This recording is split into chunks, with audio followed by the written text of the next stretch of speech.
Hello everyone, welcome to another class where we are going to talk about the questions that were asked in your UGC NET exam related to your unit 4, that is communication. So communication के previous year question solve कर रहे हैं and this is without wasting time the first question that was asked in July 2018. The initial messages to students in a classroom by a teacher need not be critical to establish interactions later. Reason is more control over the communication process means more control over what the students are learning. What should be the correct answer? The reason as well as both the assertion reason are correct and the reason is the correct explanation. या वो दोनों सही है but reason is not correct. Is reason correct? Assertion wrong है या फिर assertion सही है, reason wrong है? What should be the right answer? So the initial messages to students in a classroom by a teacher need not be critical. अगर teacher आते ही बच्चों को बहुत ज्यादा क्रिटिकली कोई चीज बोलेगी तो उनको बाद में बच्चों के साथ क्या करने में, इंटरैक्ट करने के अंदर काफी ज्यादा प्रॉब्लम होगी. वाई? बिकॉज उधर गैप आ जाएंगे, डायनेमिक प्रॉब्लम्स क्रिएट हो जाएंगे. More control over communication process means more control over what the students are learning. अगर बहुत ज्यादा कंट्रोल हो गया कम्युनिकेशन पे तो मतलब वो क्या सीखेंगे ये देख रहे हैं. तो right answer is D, where A is false and R is true. Initial में अगर प्रॉब्लम हो गई तो क्या हो जाएगा, need not be critical. Initial messages to the students in a classroom by a teacher need not be critical to establish interactions later. ऐसा बिल्कुल नहीं है कि पहले critical है अब बाद में critical है तो ही your interactions can be smooth. It should be in such a manner that a good effect is created. It can be in any manner but it should be interactive with good success rate. So we are A, that is false. Then more control over communication process. अगर आपने अच्छे से communication process पे hold रखी तो आप देख पाओगे कि स्टूडेंट्स कितना लर्न करते हैं, because communication and learning go hand in hand. Assertion: to communicate well in the classroom is a natural ability. Effective teaching in the classroom demands knowledge to the communication process. Knowledge of the communication process. To communicate well in a classroom is a natural ability. अच्छे से बात करना classroom में is a natural ability. Reason is effective teaching in a classroom demands knowledge एक communication process की. The right answer is D. A is false and R is true. To communicate well is not natural ability. It is a skill. Communication is always a skill. It is not an ability. You learn things. You become better each day when you learn the things on your own. जब आप खुद से अपने aptitude के हिसाब से, अपने skill के हिसाब से चीजें सीखते हो तो वो natural नहीं, एक skillful technique बन जाती है. Communication is skillful. And effective teaching in a classroom demands knowledge of the communication process. This is true. ये reason बिल्कुल true है. अगर आपको models ही नहीं पता, अगर आपको process ही नहीं पता communication का तो आप ढंग से बात नहीं कर पाओगे. So D is the right answer. Classroom communication is a transactional process. Teacher does not operate under the assumption that students' responses are purposeful. तो क्लासरूम कम्युनिकेशन एक ट्रांजैक्शनल प्रोसेस है जहां पे रैपिडली और knowledge is getting exchange. A teacher does not operate under the assumptions that the students are purposeful, interactive with her, or the students' response are purposive in nature. Purposive in nature मतलब they are useful in nature. Students के response को हम useful समझ सकते हैं. So what should be the right answer? The right answer is C. A is very much true but R is false. So classroom communication transactional है. ये हमने पिछली क्लास में बहुत बार देख लिया था. लेकिन second statement reason जो है वो पूरा wrong है. A teacher does not operate under the assumption नहीं. A teacher operates कि जो भी बच्चे बोल रहे हैं वो useful है. In fact, the teacher uses the student's response. Teacher uses the students' responses. This is an helpful behavior. ये क्या है उनका helpful behavior. साथ में टीचर क्या करती है, probing करना भी ट्राई करती है. हेल्पिंग बिहेवियर्स याद है ना. तो दिस मीन्स दैट रीजन भी क्या है उसके अंदर, यहाँ पे रीजन रॉन्ग है और यहाँ होना चाहिए डज नॉट की जगह operate, teacher operates under the assumption that student के रिस्पॉन्सेज उनको क्लास को स्ट्रक्चर करने में हेल्प करेंगे. Which of the following set of statements are correct in describing the human communication process? Non-verbal communication can stimulate ideas. Communication is a learned ability. Communication is not a universal panacea. Communication cannot break down. More communication means more effective learning by students. Value of what is learned through classroom communication is not an issue for students. You can take some time in this question. Okay. Let me tell you the right answer. The right answer is C. C is the right answer. Let us read. Non-verbal communication can stimulate ideas. This is true. Verbal और non-verbal को साथ रखो क्योंकि ये क्या होते हैं, ये भी अपने आप में symbols होते हैं, अपने आप में cues होते हैं जो help करते हैं structuring of communication and can help you stimulate ideas. Then communication is a learned ability. Abhi I told you communication is a skill which you can improve. Communication is not universal. Communication is not a universal panacea. Communication is not a universal panacea. This is also true. And communication cannot, which of this is correct in describing communication? And communication cannot break down because communication is always present. More communication means more effective learning by students. I think there is something wrong.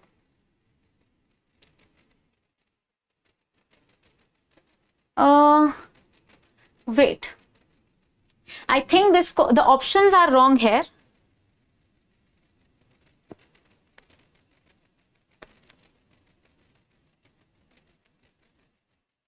So communication is not a universal panacea. Panacea means solution or maybe a remedy. So communication is a universal panacea. तो C तो नहीं होगा, C नहीं होगा. Non-verbal communication can stimulate. A and B are true.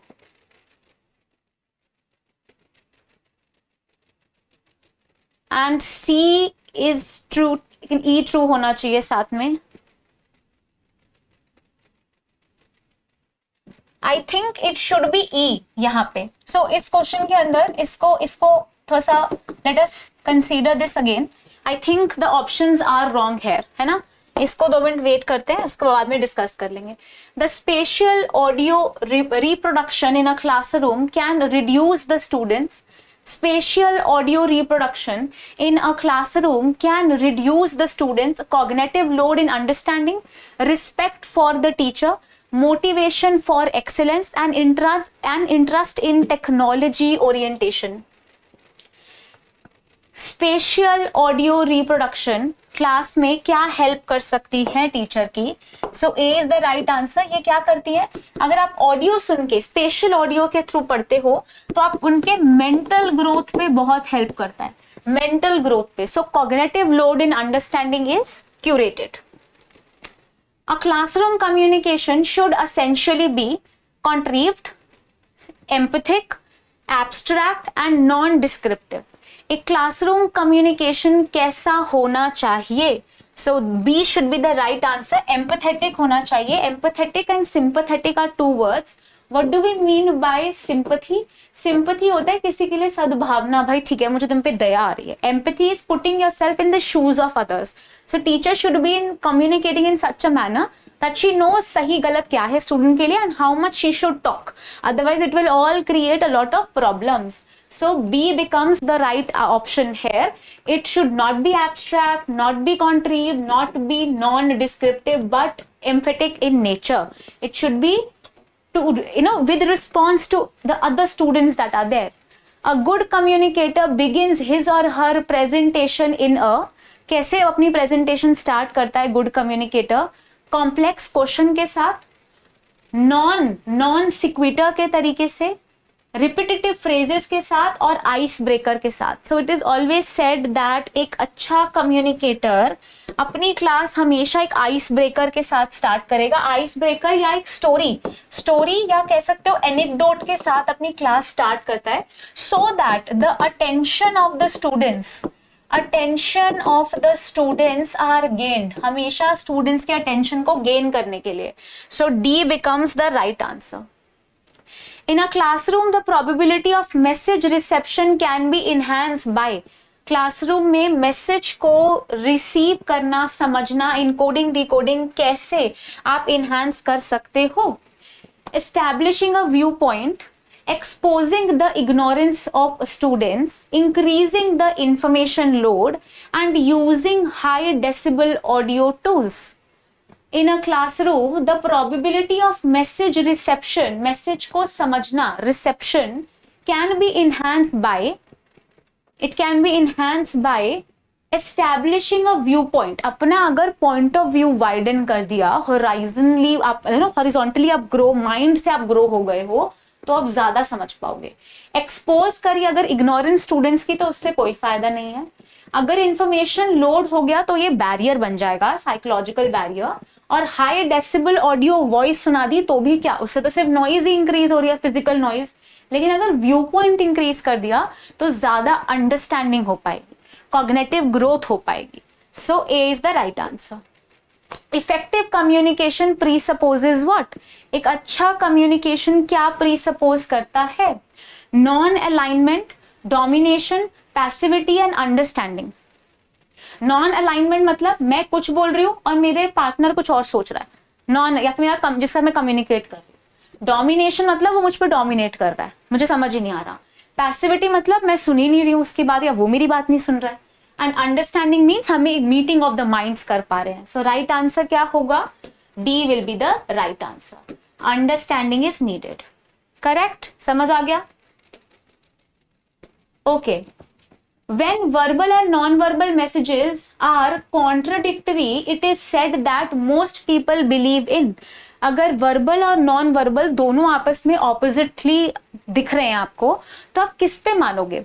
Intermediate messages, बीच के किसी message में मान लोगे. Verbal messages, non-verbal और aggressive messages. So right answer होता है C इसका, non-verbal. जब भी वर्बल नॉन वर्बल दोनों साथ होंगे तो आप किस मैसेजेस पे मानोगे? आप नॉन वर्बल मैसेजेस पे मानोगे. Why? Because mostly maximum communication non verbal messages पे डिपेंड करता है.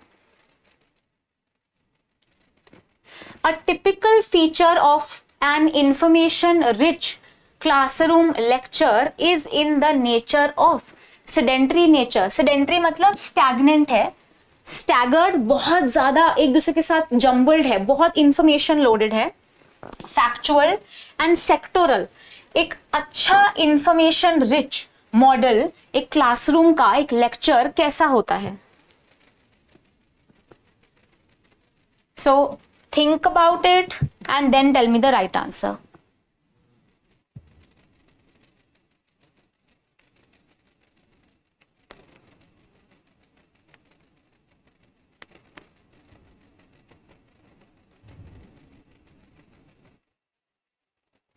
So the right answer here would be C.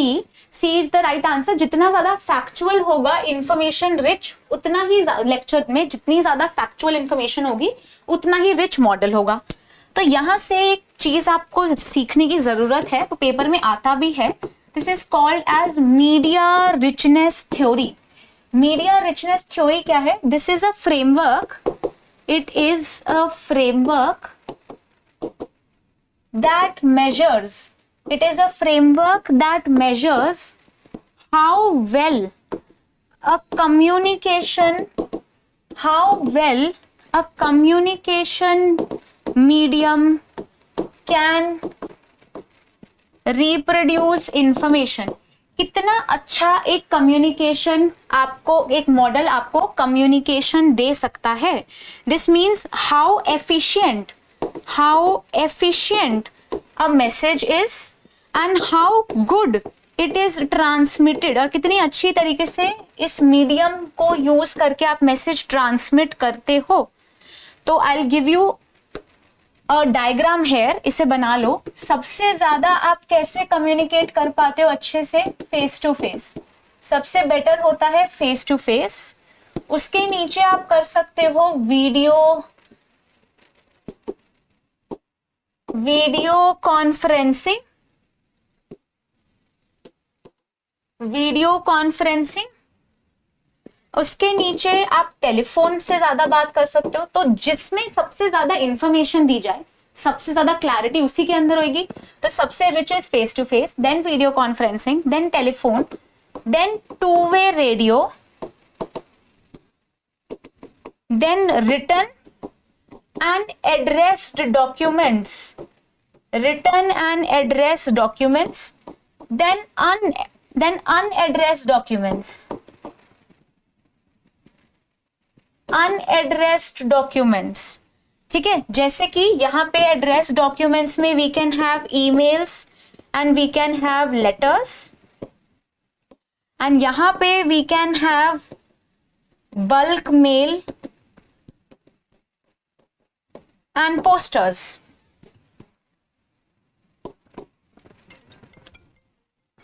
Right?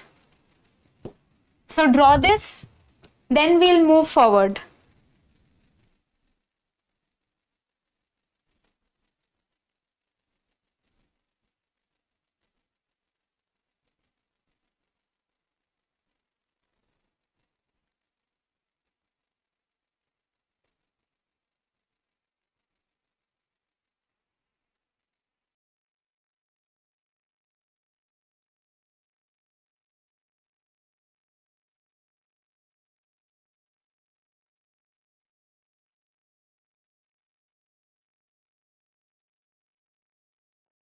Okay, so face-to-face, video conferencing, telephone, two-way radio, written, address, documents, and unaddressed documents. So यहाँ से हम क्या देख सकते हैं? The most effective is this one, and the least effective is this, right? This means that these are called as leaner mediums. इन्हें हम क्या बोलते हैं? Leaner mediums, and they are called as richer mediums. ये क्या होते हैं? Richer mediums. Okay, सो ये हमारे पास मीडियम्स हैं. सो ये आप याद रख सकते हो, दिस इज इंपॉर्टेंट. ठीक है,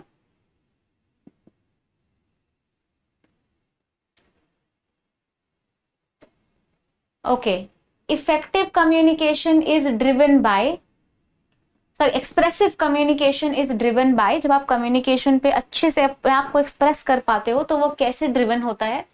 passive aggression, encoders personality characteristics, external cues, and encoder decoder contract.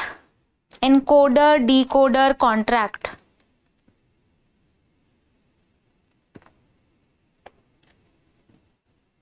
Expressive communication is driven by, अगर आप किसी को अच्छी तरीके से एक्सप्रेस कर रहे हो तो वो कैसा कम्युनिकेशन है? This is B, that is encoders personality characteristic. क्या कर रहे हो? अगर आप एक्सप्रेस कर रहे हो तो वो कैसे ड्रिवन होगा? एनकोडर के कैरेक्टरिस्टिक्स के साथ. बहुत इजी है ये तो. Positive classroom communication leads to, अगर आपके क्लासरूम में पॉजिटिव टर्न ले रहा है कम्युनिकेशन तो वो क्या होता है? Is it coercion, is it submission, confrontation, और is it persuasion? Positive communication एक क्लासरूम पर किस पे डिपेंड करता है?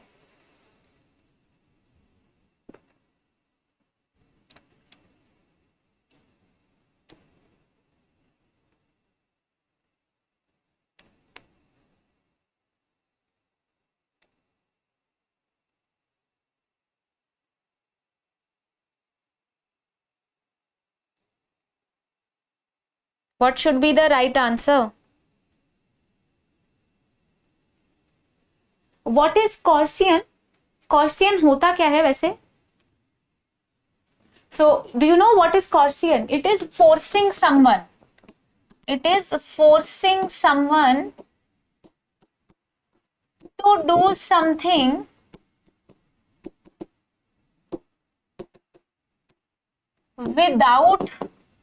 without their will. उनका मन नहीं है पर जबरदस्ती आपने करा दिया है. तो positive classroom communication can not depend on कि टीचर फोर्सफुली कुछ करा रही है आपसे. Submission, confrontation, persuasion. Right answer क्या होगा? It should be persuasion. Teacher persuade कर रही है आपको कुछ करने के लिए. आप सबमिशन कर रहे हो, आप टीचर के इसलिए बहुत ही ज्यादा ना सबमिट कर लिया आप लोगों ने, बिल्कुल ही टीचर के साथ पावर डायनेमिक्स में आप हार चुके हो, हेजिमनी क्रिएट हो गई है, वो भी एक अच्छा कम्युनिकेशन नहीं है। कन्फ्रंटेशन, बारी बारी आपको टीचर कन्फ्रंट करती रहती है, दिस विल क्रिएट प्रॉब्लम्स, बहुत एंग्जाइटी क्रिएट होगी। लेकिन परसुएड करके टीचर आपको लोकस ऑफ कंट्रोल इंट्रिंसिक करा सकती है। तो ऐसे कुछ वर्ड्स के मीनिंग्स पता होने चाहिए, कम्युनिकेशन में आ जाता है ऐसे। Classroom communication is the basis of social identity, external inanities, biased passivity और ग्रुप एग्रेशन। अगेन इसमें सोचो, बहुत आराम से इन क्वेश्चंस को सॉल्व करेंगे because they are easy, but ये जो टर्म्स है ना ये बहुत इंपॉर्टेंट होती है जाननी।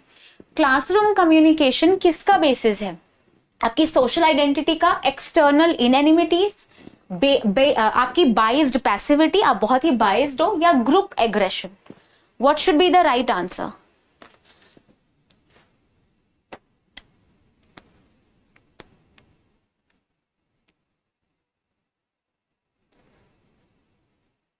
और इनएनिमिटी क्या होता है? That is nonsensical remarks. तो क्या आपके classroom communication external nonsense remarks पे बेस्ड होते हैं? किस पे बेस्ड होता है? Biased passivity, group aggression. So the right answer is social identity. Classroom में culture is very important. Teacher हमेशा कल्चरली करेक्ट चीजों को करने के लिए बोलती हैं। सोशल आइडेंटिटी आप मेंटेन रखते हो, all of this is important, ये इंपॉर्टेंट चीजें हैं। Then imagine you are working in an educational institution where people are of equal status. Which method of communication is best suited and normally employed in such a context? एक imagine करो that you are working in an educational institution where people have equal status there. This means that organization का, so what is organizational communication? Organizational communication is a communication that happens in an organization. यहाँ पे आप एक organisation में बात कर रहे हो, which can be formal, vertical, horizontal, है ना? There can be barriers also in this communication. For example, what if the rules and the regulations are very strict? It will create problems. What if there is prejudice जो कि boss hold करते हैं, या फिर हो सकता है कि बॉस बहुत ज्यादा कैसे हैं, डिमांडिंग है, बॉस बहुत ज्यादा डिमांडिंग है, या फिर आपके वर्किंग आवर्स, क्या आपके वर्किंग आवर्स बहुत ज्यादा स्ट्रिक्ट हैं। सो इन सब से प्रॉब्लम होती है। तो याद रखना organisational communication and barriers to organisational communication. Imagine that you are working in an educational institute where there is equal status. So इधर आप कैसे कम्युनिकेट करोगे? हॉरिजॉन्टल, वर्टिकल, कॉर्पोरेट और क्रॉस कम्युनिकेशन। तो बहुत इजी, ये एक हॉरिजॉन्टल कम्युनिकेशन है बिकॉज आप क्या कर रहे हो, एक लेवल पे सब लोग बात कर रहे हो, it is horizontal. Identify the important elements a teacher has to take cognizance of while addressing students in a classroom. अगर टीचर, cognizance का मतलब क्या होता है? अटेंटिव होती है टीचर, इंक्लूड करती हैं, समझती हैं इन चीजों को। Identify the important element in what are the important elements a teacher has to take cognition या फिर understanding of which addressing the students in a classroom. Avoidance of proximity, बहुत ज्यादा उनके पास नहीं जाना। वॉइस मॉड्यूलेशन, रिपीटेटिव फ्रेजेस या फिर pauses जो वो लेती हैं, या fixed posture. So right answer is B, that is voice modulation. What is then important element that the teacher has to take cognizance, teacher consider करती है while she is addressing the students. अगर बहुत पास आ गई तो problematic है। So proximity नहीं, that is not a issue. बहुत ज्यादा पास एकदम ये भी नहीं है कि टीचर गले मिल रही है ना। उसके बाद बहुत ज्यादा रिपीट करना चीजों को, या फिर पॉज लेना, लंबे लंबे पॉज लेना इज ऑल्सो वेरी रॉन्ग। ऐसे ही फिक्स्ड पोस्चर, हिल भी नहीं रही है teacher, that is very boring. तो वॉइस मॉड्यूलेशन करेंगी तो it's a non verbal communication that will attract the students. ये क्या है? नॉन वर्बल कम्युनिकेशन है। What are the barriers to effective communication? Barriers to effective communication: moralizing, being judgmental, comments on consolation, dialogue, summary and self-review, use of simple words, cool reaction and defensive attitude, personal statements, eye contact and simple narration. So barriers पूछा है to effective communication. बहुत ही ज्यादा easy question. I am shocked, ऐसे भी question पहले आ गया था, सीधा आप इन्होंने बैरियर ही पूछ लिया है.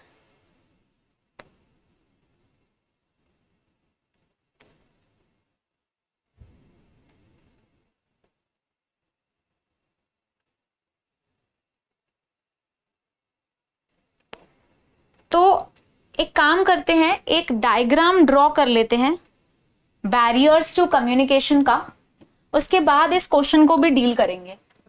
सो draw this with me. Barriers, number of barriers can be there. तो पहला barrier is physical and it is also called as environmental barriers. Then we have barriers that is caused by wrong choice of medium. वैसे इसे physical में ही डाल देते हैं, physical में ही कर देते हैं इसको, choice of medium. Then we have semantic barrier. Then cultural barrier,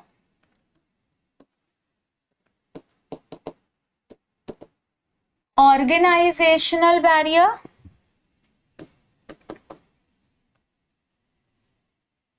psychological barrier, physiological barrier. physiological barriers कौन से होते हैं? आपकी हेल्थ से related barrier. Write it down.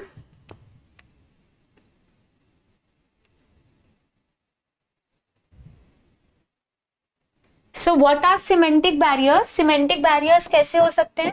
Semantic barriers can be say badly expressed message, badly expressed language आपने use कर ली है, या फिर रॉन्ग लैंग्वेज हो गई है, कोई कॉमन लैंग्वेज नहीं है. वर्ड्स एंड सिंबल्स जिनके डिफरेंट मीनिंग्स हैं, उन सबके मीनिंग्स अलग हैं. और मे बी आपने क्या कर रहा है, फॉल्टी ट्रांसलेशन कर दिया, उनकी फॉल्टी ट्रांसलेशन करी, या फिर अनक्लैरिफाइड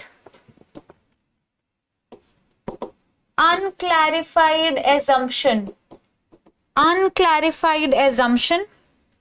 देन आपने प्रॉब्लम कर दी है डिकोडिंग किसी चीज की, या फिर आपने बहुत ज्यादा जार्गन्स या टेक्निकल टर्म्स यूज करी हैं. सो जितने भी लैंग्वेज रिलेटेड, मतलब आपके connotative, denotative meaning, homophones, homonyms use करने से प्रॉब्लम्स जो होती हैं, वो सिमेंटिक बैरियर्स होती हैं. फिजिकल बैरियर्स होते हैं आपके नॉइज, बहुत ज्यादा शोर है, हो सकता है वो प्लेस आपकी पसंद की नहीं है, हो सकता है आपने रॉन्ग मीडियम कर लिया है, या फिर टाइम सही नहीं है, maybe distance between the two people are not right. Then organizational barriers can be the rules and the regulations are not correct. rules and regulations, या फिर ऐसा हो सकता है कि आपने बहुत ही premature evaluate कर दिया है किसी को, premature evaluation. comprehension आपने गलत करा, then आपका disturb रहना एक बहुत major problem है, या फिर poor attention है आपकी, ये भी प्रॉब्लम है. ऐसे ये साइकोलॉजिकल में भी आता है, पुअर अटेंशन होना, और मे बी ईगो होना, या फिर प्रिज्यूडाइज होना, प्री नोशंस होना. ये सारे क्या है? साइकोलॉजिकल बैरियर्स कहलाते हैं. या फिर अंडर एस्टिमेट करना अपने आप को, underestimation. Then cultural barriers के अंदर क्या होता है? सुपीरियोरिटी, अपने सुपीरियर समझना अपने को, और दूसरों को इंफीरियर समझना, कल्चरल बैरियर होता है. Physiological, may be your health is not right, may be आपको इम्पेयरमेंट है किसी तरीके की, इम्पेयरमेंट, आपको सुना ही नहीं ढंग से, आपने ढंग से देखा ही नहीं, आप क्या करते हो, आईज पे स्पेक्टिकल्स लगाते हो, और किसी ने आपको छोटे छोटे डायग्राम दिखाया, आपको दिखाई नहीं। सो ये सारे क्या होते हैं, फिजियोलॉजिकल बैरियर्स हो सकते हैं। These are the multiple barriers that can come up. Okay. So right answer हमारे यहाँ पे right answer क्या है? So let us see. Right answer is A. So what are the barriers for effective communication? कौन सा communication कह सकते हैं कि effective नहीं है? Moralizing. आपने बहुत ज्यादा क्या कर रहे हो? Moralizing कर रहे हो, बहुत ज्यादा लोगों को बोल रहे हो सही गलत, ऐसा करो वैसा करो. This is moralizing. You are being too judgemental. ये सारे साइकोलॉजिकल बैरियर्स हैं. You comment on consolation, right. So these are all barriers. किसी को सेल्फ रिव्यू देना, समरी देना, डायलॉग करना तो बैरियर नहीं है. सिंपल वर्ड्स, कूल रिएक्शन, अच्छा एटीट्यूड होना या फिर डिफेंसिव एटीट्यूड भी बैरियर नहीं है. वैसे ये बैरियर हो सकता है बट ये दोनों बैरियर नहीं है. किसी के साथ आपकी पर्सनल स्टेटमेंट्स, आई कॉन्टैक्ट और may be when there is simple narration, that is not a barrier. Simple narration या फिर जार्गन्स ना यूज करना इज गुड थिंग. इससे ज्यादा अच्छा इफेक्टिव कम्युनिकेशन होगा. सो बैरियर्स कौन से हैं? A is the right answer. Can we move ahead? So you may note this down. There are these different barriers: physical, semantic, cultural, organizational, psychological and physiological. You note this, then we'll go forward.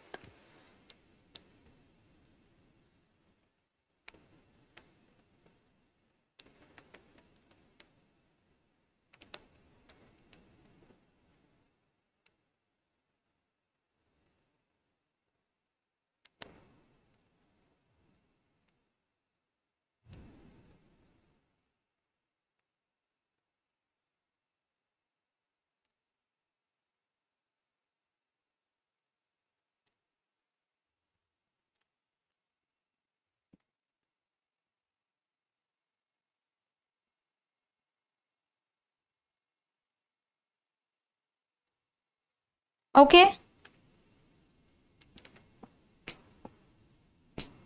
Next चलते हैं. The choice of communication partners is influenced by which factors. किन factors से आप choice of good communication partners देख सकते हो? Proximity, utility, loneliness, utility, secretary, dissonance और secrecy, sorry secretary नहीं, secrecy, dissonance and deception, then dissimilarity, dissonance and deviation. तो proximity क्या होता है? कितना आपके कोई पास है. यूटिलिटी, कौन कितना यूजफुल है. एंड लोनलीनेस, आपको किसी से बात करनी है, you always communicate because when you are lonely. Then you have utility. Secrecy, क्या आप सिर्फ सीक्रेट शेयर करने के लिए बात करते हो. और डिसोनेंस क्या होता है? Negative perception. तो ये तो गलत हो गया, नेगेटिव परसेप्शन है तो क्यों बात करोगे. किसी को डिसेप्शन के लिए भी बात नहीं करते हो. ऐसे ही डिसिमिलैरिटी है तो बात क्यों करोगे. तो सही आंसर क्या हो गया? ए बिल्कुल सही आंसर हुआ. You look at the proximity, that person is close to you, you understand them better. Utility, they are useful to you, तुम्हारे लिए तुम्हारे जैसी बातें करने वाला कोई है. And loneliness is another important criteria. As a teacher, select the best option to ensure your effective presence in a classroom. Use of peer command, making aggressive statements, adoption of well-established posture, being authoritarian. So एक अच्छी teacher क्या select करेगी एक good communication के लिए in a classroom? What is needed in classroom?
What should be the right answer?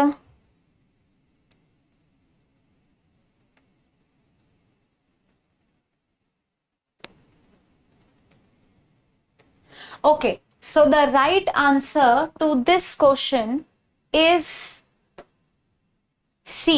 सबसे पहले क्या करेंगी? Adoption of well established posture करेंगी teacher. What a teacher select the best option to ensure effective presence in classroom. Use peer command, make aggressive statement, being authoritarian से ज्यादा है, अच्छे से posture करके ढंग से upright होके क्लास में पढ़ाएंगी. Now let us talk about classroom communication.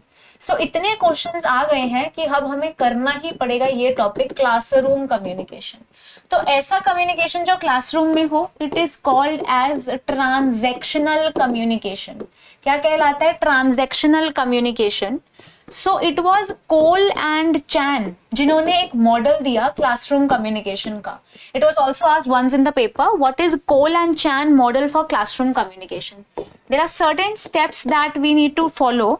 That is very easy. Formulation of message. Teacher message को formulate करती है. Then teacher message को encode करती है. There is message encoding. Then there is message transmission. Teacher message को transmit करती है. Then there is decoding and interpretation.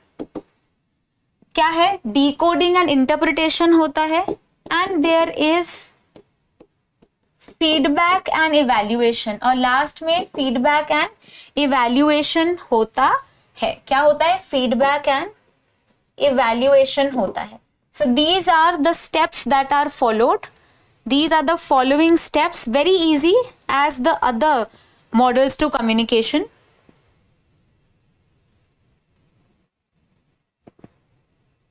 So I can draw this model. इस मॉडल को ड्रॉ कर लो. So there is referent. What is referent? Referent होता है आपका बैकग्राउंड. वो सेंडर को मोटिवेट करता है मैसेज सेंड करने के लिए. There is encoding that is done. यहां से आपके पास क्या आता है? मैसेज आता है with a particular channel. And environment आपको इफेक्ट करता है. यहाँ पे क्या इफेक्ट करता है? एनवायरमेंट. उसके बाद होती है डिकोडिंग. डिकोडिंग के बाद the message goes to receiver. Receiver के पास अगेन एक रेफरेंट होता है जो उसको इन्वॉल्व करता है. Then there is feedback.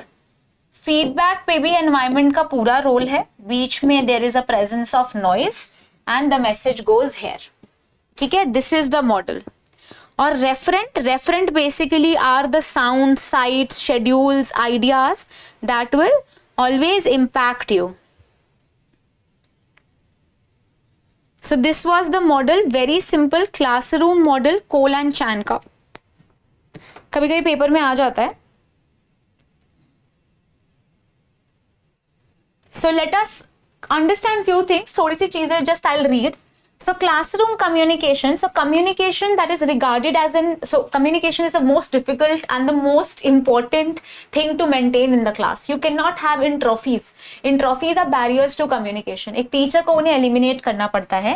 So for spending an hour, the teacher's role is to interact with the students properly, to share information and knowledge. Teacher आती ही क्यों है class में? To share information and give knowledge. और बच्चों को knowledge देने के लिए टीचर क्लास में आती है. Share information and give knowledge. Then communication is an integral part of teaching and learning and in this sharing of information and experiences are shared. So teaching के साथ साथ आप क्या करते हो? ये चीजें शेयर करते हो एंड इसकी वजह से आप क्या करते हो? एक्सपीरियंसेस देते हो बच्चों को.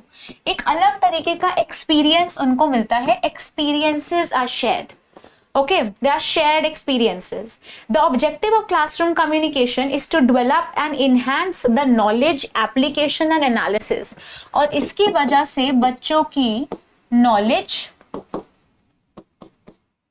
application and analysis की skills improve हो जाती हैं. है ना. These are the top cognitive order skills. क्या है ये? टॉप कॉग्निटिव ऑर्डर है. Knowledge, application and analysis. Then the objective of classroom is to develop the cognitive skills. The teaching is a two-way process. ये भी याद रखना. Teaching is a two-way process. तो इसीलिए हम इससे क्या कहते हैं? It is a social act. वो अपने आप में क्या है? It is a social act. Teaching is a two-way social act that involves participation of both the teacher and the student. There is a direct form of communication in a classroom, and the teacher gets immediate feedback because of this. This helps her modify, because इतना ज़्यादा अच्छे से interact कर रहे हैं, the teacher modify her methodology. Because वो interact करते हैं, उनको अपनी methodology के अंदर changes लाने में बहुत help होती है. So there are changes in methodology that can happen and the teacher supports it.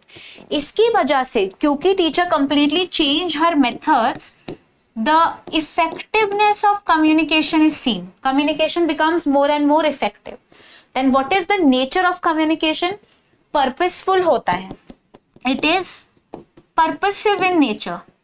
Communication एक क्लासरूम में किसी पर्पस के लिए होता है. It is pragmatic in nature, बहुत ज्यादा pragmatic, straight forward होता है. Plus it is positive also. वो कैसा होता है? Positive होता है. It is positive in nature. So according to Cole and Chan, this model is carry forward and the presence of noise is always there. How can the teacher manage the class कि वहाँ पे effective communication हो? The teacher should encourage the students to participate in the listening activities. Sometimes the teacher has to make the students question more, answer more, use their responses. She has to make them work better so that they do not hesitate. वो hesitate ना करे. The role of the teacher is also to motivate the students. Short break and pauses लेके पढ़ाती हैं वो. Monotony class में नहीं होने देती हैं. क्या है मोनोटोनी? क्या होता है? क्लास में अगर बहुत ज्यादा सेम शेड्यूल बारी बारी होएगा तो क्लास कभी इफेक्टिव नहीं होगी. तो टीचर को मोनोटोनस नेचर से बाहर निकालना है. एक बहुत ही ज्यादा कैसा एनवायरनमेंट चाहिए? डेमोक्रेटिक सेटअप चाहिए. Democratic setup is needed where the teacher and the students can cohesively work with one another.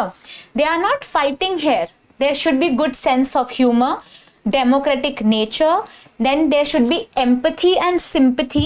Sympathy से ज़्यादा empathy होनी चाहिए. और and the teacher should support and consider the pupils. उनको उनके साथ sympathy होना ज़रूरी है, उससे ज़्यादा empathy होना ज़रूरी है. empathy होना ज़रूरी है. थोड़ा fun होना चाहिए क्लासरूम में ताकि स्टूडेंट्स पार्टिसिपेट कर पाए. एनेक्डोट या फिर किससे? स्टोरी से, आइस ब्रेकर से स्टोरी स्टार्ट होती है. Every communicator has to experience what? हर कम्युनिकेटर को सबसे पहले क्या एक्सपीरियंस करना पड़ता है? Manipulated emotions, anticipatory excitement, the issue of homophilies and status dislocation. So homophilies क्या होता है? सिर्फ फ्रेंड्स के साथ बात करने की एक्साइटमेंट को. तो क्या आप इशू क्रिएट करते हो फ्रेंड्स के साथ बात करने की, ही आप उनसे परेशान रहते हो इन चीजों से? मैन्युपुलेटेड इमोशंस आते हैं आपको बात करने के लिए, या एंटीसिपेटरी एक्साइटमेंट, कोई मेरे बारे में क्या सोचेगा, ऐसी एक्साइटमेंट, ऐसा गुड और बैड टिंगलिंग इफेक्ट आपको हमेशा होता है जब आप कम्युनिकेशन स्टार्ट करते हो. तो B becomes the right answer. Aspects of voice other than speech that are known as, एक aspect of voice other than speech, बहुत easy, they are called as paralanguage. ये क्या है? Non verbal type of communication होता है. जैसे speech के अंदर साउंड, श्रिलनेस या फिर इन्फ्लेक्शंस, फ्लिंकर करना, ये सारी चीजें क्या होती हैं? नॉन वर्बल पार्ट होता है. इसे हम क्या कहते हैं? पैरा लिंग्विस्टिक्स कहते हैं, paralanguage. Every type of communication is affected by, हर तरीके का communication, reception, transmission, non regulation, context, किससे इफेक्ट होता है? कॉन्टेक्स्ट से इफेक्ट होता है. अभी हमने लिखा था ना, एनवायरनमेंट से इफेक्ट होता है. क्या आपका एनवायरनमेंट है? उसके बाद attitudes, actions and appearances in the context of classroom communication are considered as, आपका एटीट्यूड, एक्शन या अपीयरेंस क्लासरूम कम्युनिकेशन के कॉन्टेक्स्ट में कैसा होता है? वर्बल, नॉन वर्बल, इम्पर्सनल और इरिटेशन. तो right answer is non verbal. आपका एटीट्यूड, एक्शन और अपीयरेंस क्या है, नॉन वर्बल पार्ट होता है. Most often the teacher student communication is what? It is what in nature? Is it spurious in nature? Is it critical, utilitarian or confrontational? The right answer is C, वो utilitarian. What is utilitarian? For the greater good of the society के लिए किया जाता है. It is also a social act, है ना?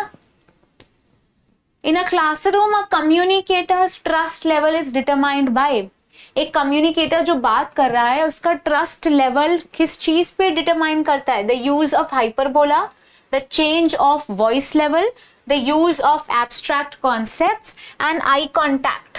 तो right answer is eye contact. अगर आप क्लासरूम में आई कॉन्टैक्ट नहीं कर पा रहे हो किसी के साथ तो यू आर एट फॉल्ट. क्या है आपके अंदर? आपके पास कम्युनिकेटरी स्किल्स नहीं है. In a good classroom communication, the teacher has to maintain eye contact, gaze ढंग से. gaze तो चलो नेगेटिव हो गया. Teacher has to be very confident. That is needed. ठीक है. So इसके साथ इतना हमने देख लिया कि कम्युनिकेशन में नॉन वर्बल बहुत ज्यादा आ रहा है. तो 2-3 चीजें जो हम अभी पढ़ेंगे. Let me just find out the PDF.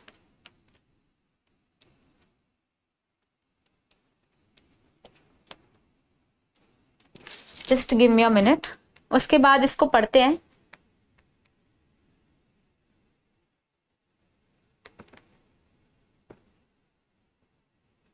तो बहुत इंपॉर्टेंट मॉडल है. यहां पे पढ़ते हैं हम लोग नॉन वर्बल कम्युनिकेशन के बारे में पढ़ते हैं. It was doctor Albert Mehrabian जिन्होंने एक मॉडल दिया था.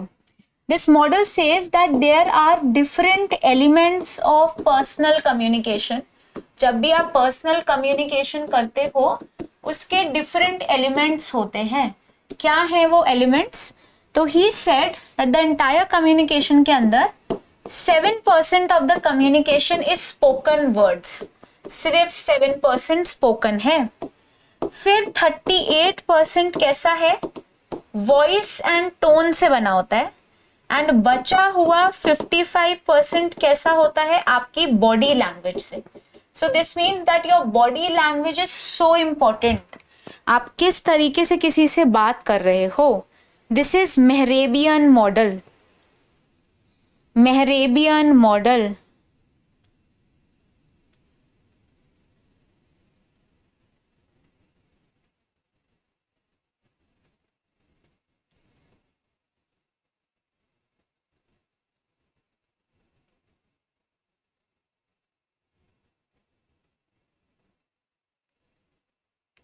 ठीक है.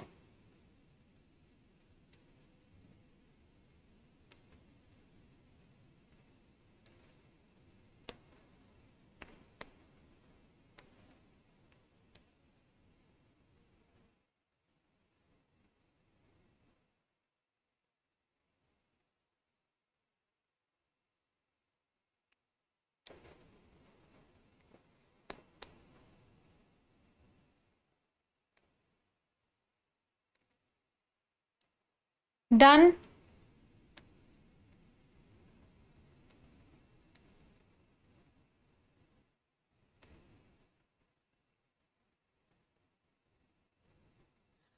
Okay, then let us talk about some non-verbal communication parts.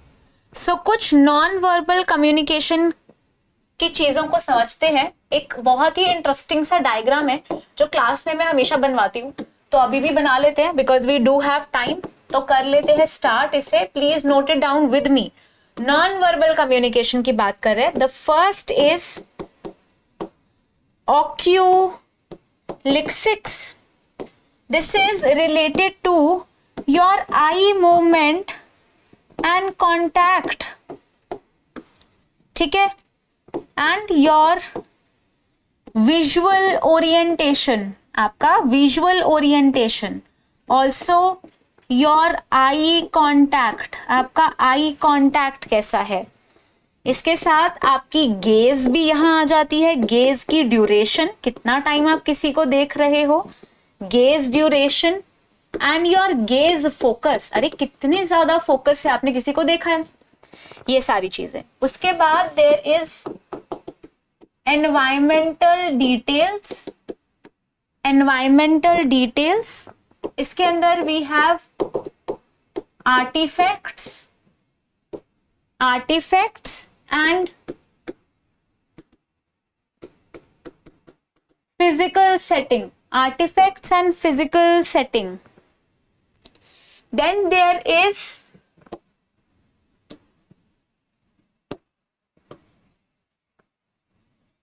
है ना, इसे डिफरेंशिएट कर देते हैं थोड़ा। उसके बाद वी हैव क्रोनोमिक्स, क्रोनोमिक्स क्या होता है, study of time, chronemics is a study of time. Then we have olfactics, olfactics include या smells या फिर odors, smell और odor। then we have haptics, haptics is a study of touch which is also called as tactile, it is also called as tactile, ठीक है। Tactile, यहाँ पे हम लोग देखते हैं bodily, bodily contact, bodily contact. Then we have kinesthetics, this is your gestures, postures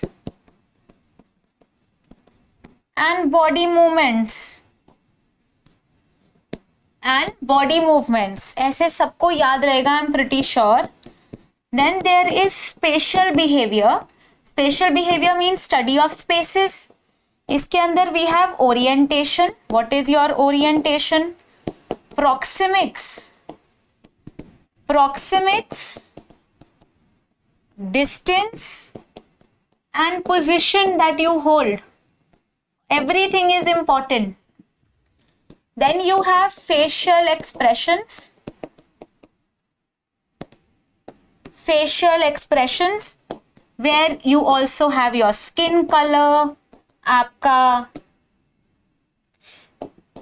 nostril size, गुस्सा आता है तो आपका nostril और mouth का size change हो जाता है ना, nostril and mouth size, ऐसे ही आपकी eyebrow का movement भी होने लगता है ना।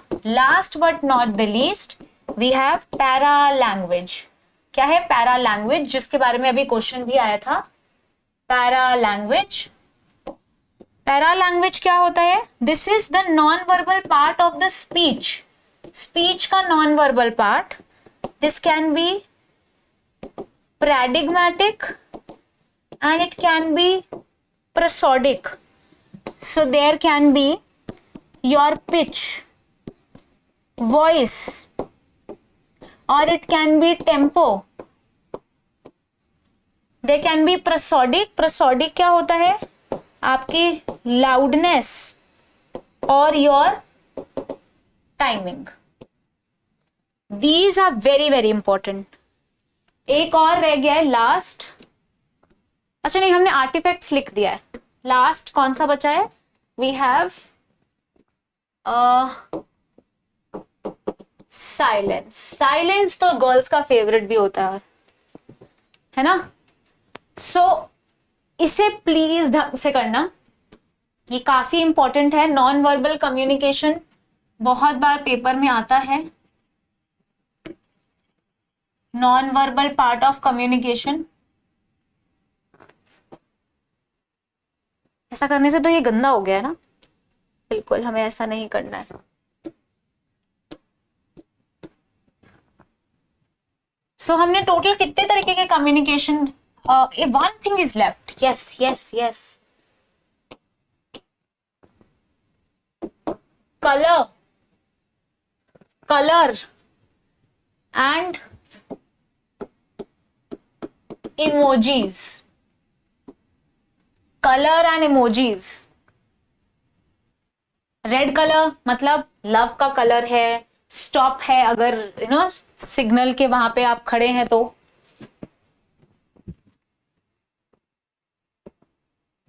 सो यहां से हमने सीख लिया काफी सारे different verbal non verbal communication के पार्ट्स। सो हमने देखा है we have physical settings, that is very important, artefacts paper में आता है। साइलेंस, क्रोनमिक्स, पैरालिंग्विस्टिक्स बहुत इंपॉर्टेंट है, facial expressions, proxemics, body movements, olfactics, ये सभी पेपर में आए हुए हैं, ठीक है। सो प्लीज इन्हें ढंग से नोट करो because they are very very important. These are all the different types of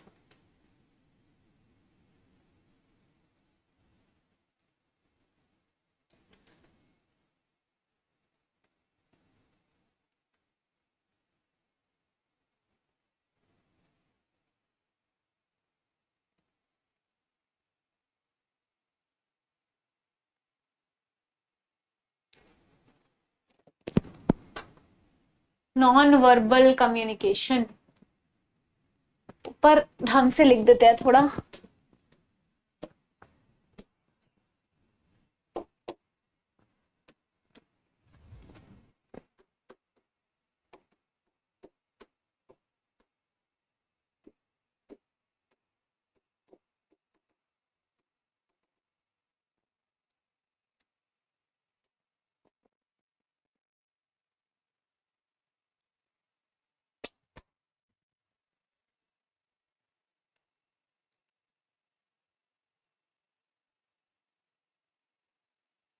Now, if they give you the word tactile, do not get confused, वो haptics ही होता है, study of touch, the study of touch. Sorry.